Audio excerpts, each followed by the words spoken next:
Welcome to part 2 of the Mega Man commentary, or the Rockman commentary, as it says in the title. But we're about to fight a Rockman, and god dang, a Rockman stage is probably the most annoying.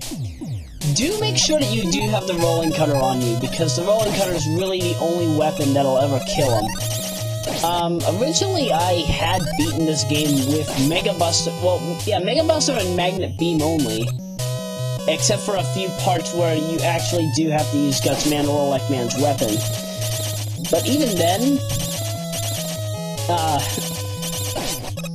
you can still beat all the bosses using the Mega Buster only. It's just more of a hassle because you have to time your avoiding moves. You have to time where you jump and run away from the attack.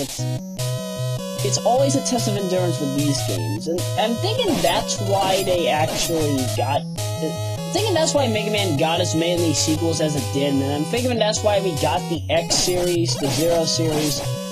Well, the Zero series is something completely different, because Zero from the X series, has a completely different move system than he used to in Mega Man X.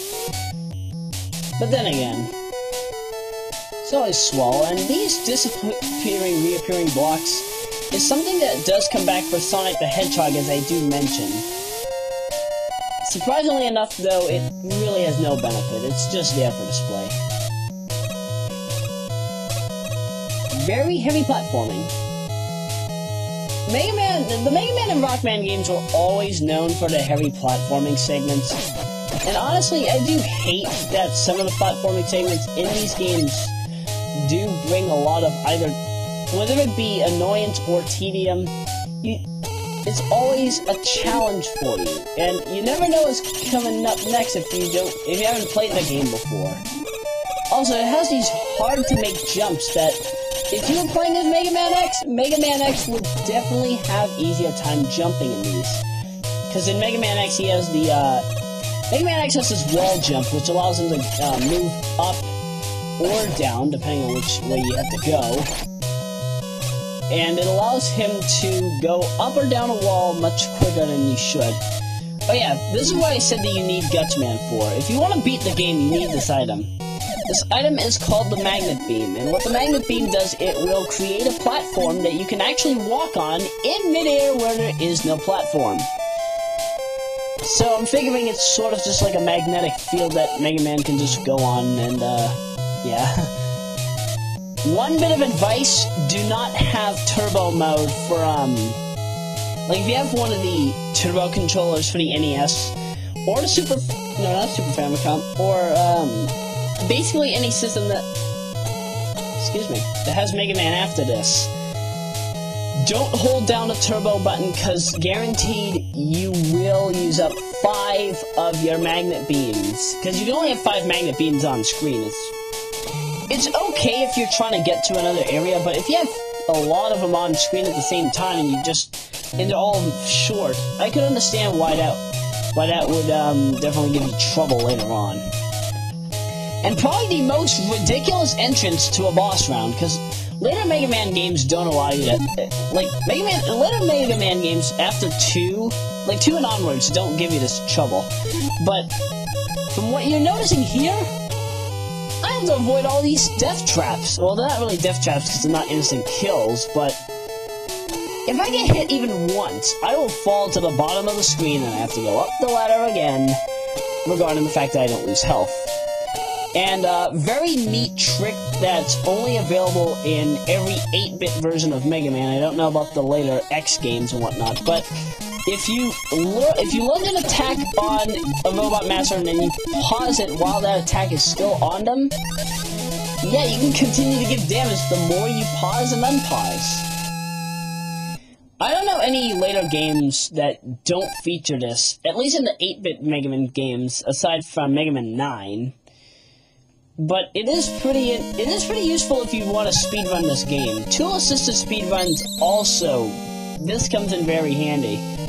But then again, I don't know who tasks this game, so what do I complain? Nevertheless, the slippery level, Iceman.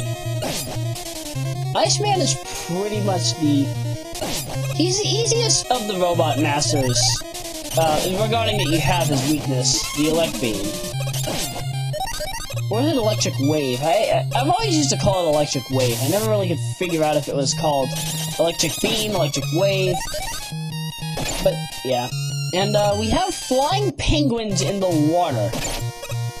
How is it that a flying enemy that sort of resembles Medusa from Castlevania appears in this particular game? I have no idea.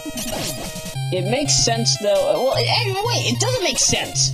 Why would there be a flying enemy in the water? And in the walls? This is Dick Chainery.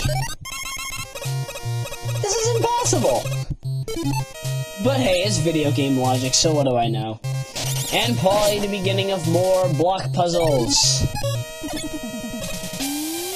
Again, I do hate having to deal with block. Oh god, I do have to admit that I hate dealing with block puzzles in this game. They're pretty much the most annoying things. Which, like, even like this part right here is probably the most annoying. You have to remember a specific pattern. But hey, I just say duck all, duck the world. Magnet beam for the win. That is actually what you're supposed to do here, even though, sink like a rock. Even though you still sink like a rock if the magnet beam disappears.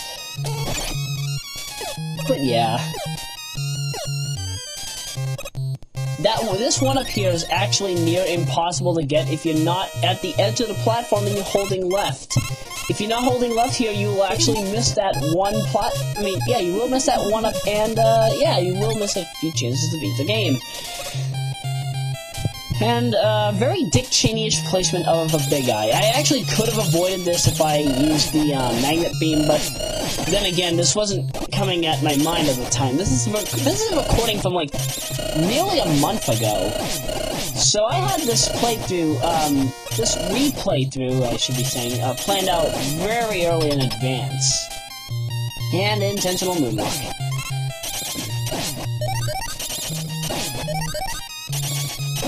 Now, from the way that the animation looks, sort of like how Pokemon does, you would think it's just going through an endless tunnel, but no, there's always some kind of a door at the end of each tunnel.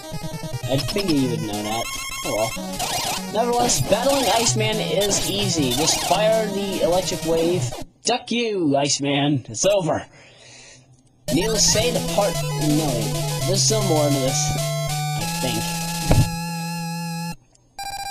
But yeah, now we got the Ice Wave, which we can use to stun enemies, similar as to how Holy Water does, but then again, the Ice ability it does nothing. The Ice ability doesn't do anything but just potentially freeze your character, well, not your character, your enemy, and, it does come in handy if you need to freeze the ice, which we'll see later on, but, you know. And, one thing that I do like about this game is that... Oh, wait, the part's over! I'll say what I wanted to say in part 3. See you then.